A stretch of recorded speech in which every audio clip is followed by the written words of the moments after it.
Ben, je vais commencer le montage. L'idée c'est de laisser aucune trace au sol après l'installation pour avoir une installation la plus discrète possible. Je pourrais être un peu plus gourmand en termes de hauteur, puis lever la bride inférieure.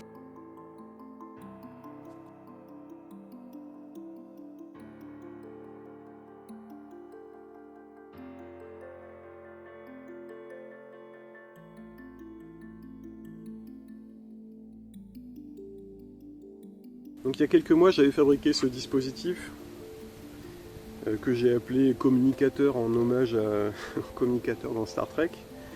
Donc c'est un système qui permet l'échange de messages textuels, donc véhiculés par LoRa. Dedans il y a un module eByte E22400T22D, donc le même que dans le répéteur derrière moi. Et donc la spécificité de ce système, c'est qu'il y a une très longue séquence clé qui est stockée sur la carte SD qui est visible ici. Et en fait, il y a également un GPS, donc l'antenne céramique prend place sous cette partie-là du boîtier. Et donc l'antenne GPS et le GPS permettent de récupérer des informations, donc notamment les coordonnées GPS bien sûr, mais également l'heure et la date, de manière extrêmement précise. Et l'heure et la date servent à se positionner sur la séquence clé, à la bonne position. Donc la fréquence de rafraîchissement de la clé est extrêmement importante, puisque toutes les 2 minutes, on vient finalement se positionner sur une nouvelle position de la séquence clé, et donc on vient finalement utiliser une nouvelle clé. Alors le problème de ce système-là, c'est que en France, la bande ISM en 433 est limitée à 10 dBm ERP, ce qui est vraiment très très peu. Et si on veut avoir un peu de portée, en respectant la législation, c'est-à-dire sans augmenter trop les puissances, il faut utiliser un répéteur. Donc l'idée ici c'est en fait de fabriquer un système qui permet donc qui est mobile, qui est peu coûteux, qui est relativement discret, puisque vous avez vu il n'y a pas de panneau, c'est un système qui s'insère dans un tube, et pouvoir déployer ce système là dans une position avantageuse pour la propagation radio, par exemple en haut d'un mont ou sur une zone haute. Et puis venir finalement envoyer depuis le premier communicateur jusqu'au répéteur, et puis le répéteur renvoie sur toute sa zone de couverture. Je vais vous faire une petite démonstration. Donc j'allume le dispositif, je le mets en mode rédaction, j'appuie sur Tab au clavier. Alors forcément il faut un clavier, ça c'est pas ouf, mais ah ouais, j'ai oublié de brancher. Voilà. Donc j'appuie sur tabulation pour déclencher le mode saisie. Je saisis mon message, il apparaît en jaune. En jaune c'est la couleur des messages saisis. J'appuie sur tabulation. Le message part et pam, il me revient ici. Donc quand on reçoit un message, on réceptionne le message avec finalement le message sont horodaté, donc il y a l'heure et les minutes de réception. Il y a l'origine du message en termes d'adresse. Il y a le réseau d'origine. Et puis il y a un indicateur de qualité de réception du message qui ressemble un petit peu au RSSI du message.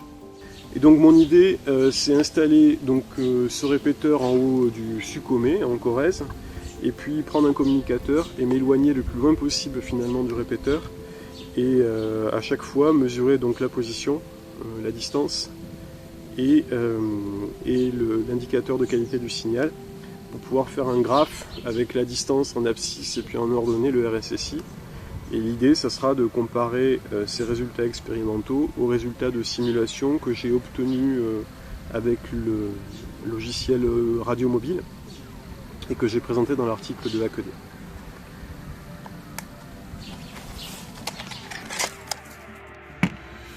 Ok, on est à 11 km 04 du point relais. On va voir si ça passe toujours. Je tape n'importe quoi.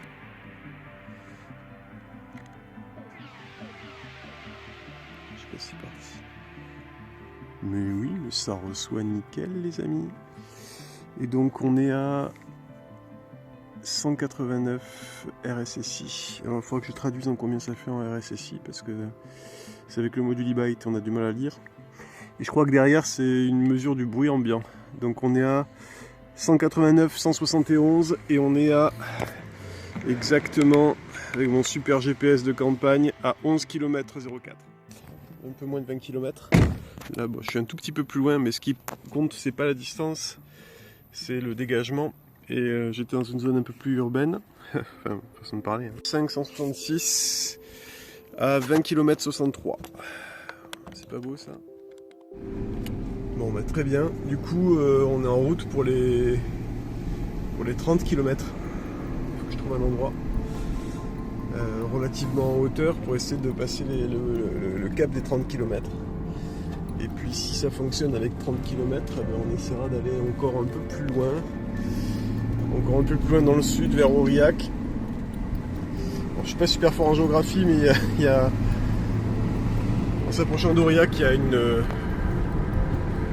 je pense que c'est la Dordogne à traverser. Donc l'idée c'est de dépasser les 30 km.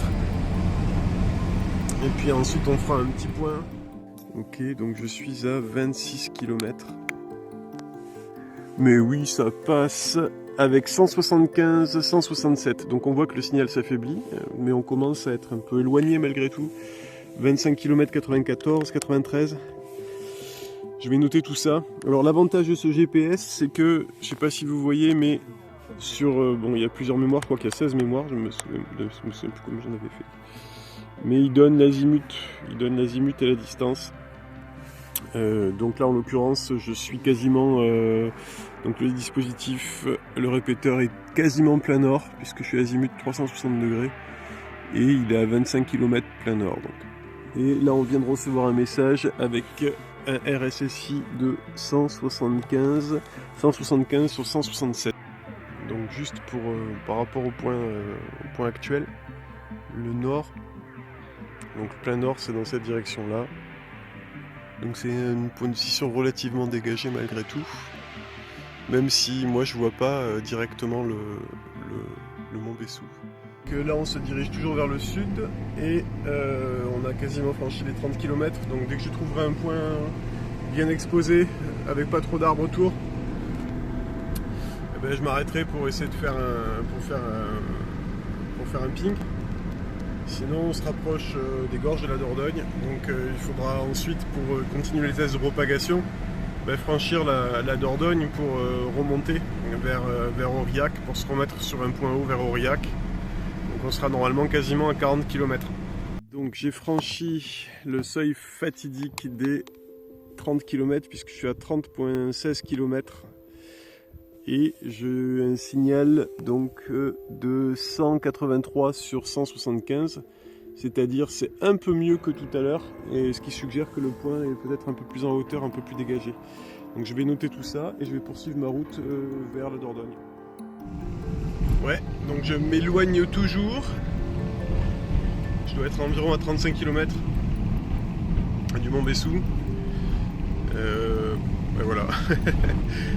Mais en fait, je pense que je vais interrompre le test. Je vais me fixer une limite, on va dire 40 km ou 45 km. Et puis après, je vais rentrer chez moi parce que ça fait un test qui va être un peu long sinon. Mais je pense qu'on peut vraiment avoir une portée de l'ordre, dans des conditions favorables, de l'ordre de la centaine de kilomètres. En tout cas, dépasser les 50 km, ça me paraît pas du tout incongru vu la marge qui reste. Voilà. Bon, allez, dès que je trouve un spot avec un peu moins d'arbres, un peu en hauteur, je refais un essai. Ok, donc la géographie n'est pas ultra favorable, la route n'est pas facile, donc je progresse doucement, mais je suis à 36,15 km et j'ai un signal qui est meilleur que la dernière fois, je crois, puisque je suis à... Je sais pas si vous voyez, on voit rien, il y a trop de lumière de toute façon. Mais à 188, 172, ce qui est plutôt très chouette, parce que je suis quand même très loin. Et je vais noter tout ça et continuer ma route vers le sud. Donc la direction du nord est par là et on est à 40 km, 40,48 km donc du mont Bessou.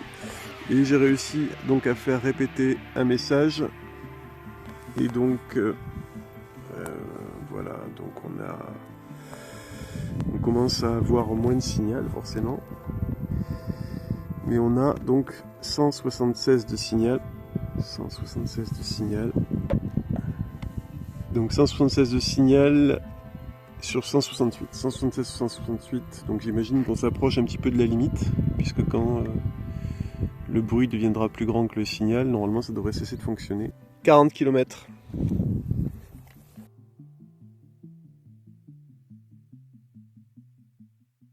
Ah, et avant que j'oublie, merci à Liam de PCBWay pour les PCB, c'est super, merci à eux.